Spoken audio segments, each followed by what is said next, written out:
உலகையே நடுங்க வைத்த புதிய உச்ச தலைவரின் அறிவிப்பு. இனிமேல் அந்த பேச்சுக்கு இடமில்லை. அமெரிக்காவுக்கு ஆட்டம் காட்டும் ஈரான். பரபரப்பில் உலக நாடுகள். மத்திய கிழக்கில் போர் பதற்றம் உச்சமடைந்துள்ள நிலையில் ஈரானின் புதிய உச்ச தலைவராக பொறுப்பேற்றுள்ள மஜ்தபா கமேனி அமெரிக்கா மற்றும் இஸ்ரேலுடன் எவ்வித போர் நிறுத்த ஒப்பந்தத்தையும் மேற்கொள்ளப் போவதில்லை என திட்டவட்டமாக தெரிவித்துள்ளார்.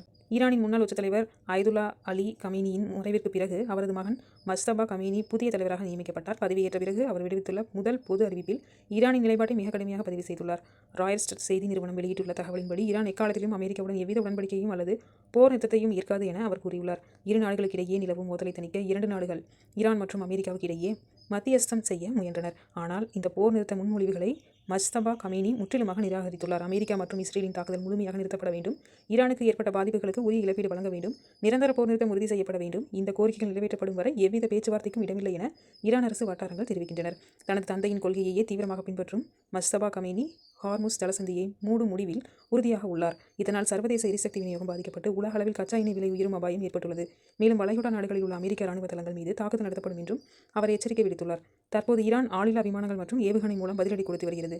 மறுபுறம் அமெரிக்கா மற்றும் இஸ்ரேல் கூட்டு ராணுவ நடவடிக்கைகளை மேற்கொண்டு வருகின்றனர்.